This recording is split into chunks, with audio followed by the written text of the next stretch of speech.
Welcome back to Byline. I'm Brian Lilly. People that watch this show regularly know that I am an advocate for gun rights. Wasn't always that way. I was like most Canadians, didn't think about it, didn't care. But then I watched fundamental injustices happening to gun owners. Even though I wasn't one, I said this has to stop. Well, our next guest was a gun owner, a gun instructor, and someone that watched those same injustices happening, and it's turned him political. Rod Giltaca joins us now from Vancouver. Rod, I want to ask you a question about something you said with our Bryn Weiss last week. You said a lot of guys think they can sit on the sidelines, but it's not wise. So make your pitch for why, whether it's the NFA, which you're running for the board of, or the CSSA, people need to pick one of the groups and just say, you know what, I'm going to get involved because it helps the cause. Yeah, I agree completely. I think the major issue is when you have perhaps older guys that had a shotgun or whatever when the laws changed, or whether you're an avid shooter. You really have to get behind an association and you have to become politically active. I know it's something to ask for sure, but the reason is that there's strength in numbers, and there's also a lot of misconceptions about firearms in Canada. And it's a battle for the hearts and minds of, you know, Jane and Johnny Canuck, and it happens one person at a time. So we don't have the luxury of sitting back and sitting by the sidelines any longer. We all have to get involved. We all have to get out there and talk to people, and we have to support these associations in any way we can if we want change.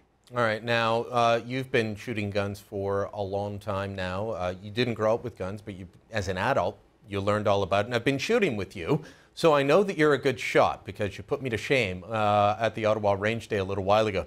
But talk to me about this, about the fact that injustices happen. For me, it was watching the Army Jagger AP-80, this 22 that they said, well, looks too much like an AK-47. I mean, there's no changeable parts. There's no, other than a slight look, there's no reason that it should have been banned. That's what got me going. For you, it was the Swiss Arms Classic. What was it about that that said to you, I got to be one of these guys and get involved?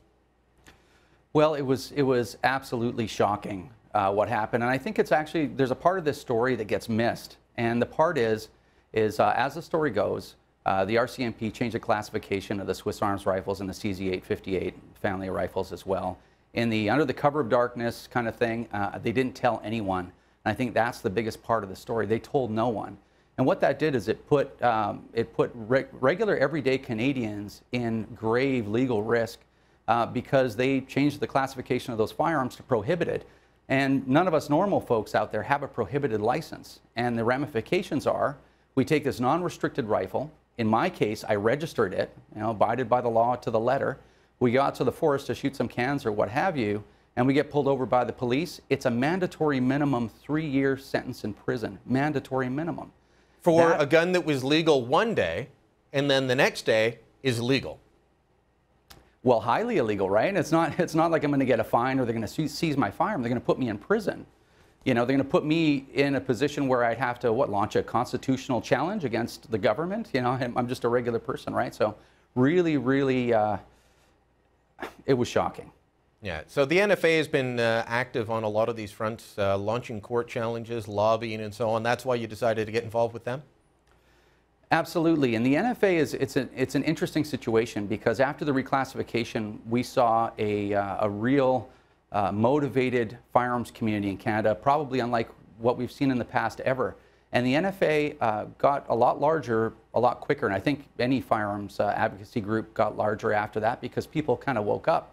And I think what I want to do is I want to contribute to the NFA because I believe they're the best chance, because they're the largest, for us to have a really strong organization.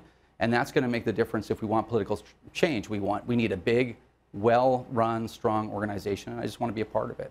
All right. Well, Rod, all the best. We'll see how the election results turn out in a couple of weeks. You want to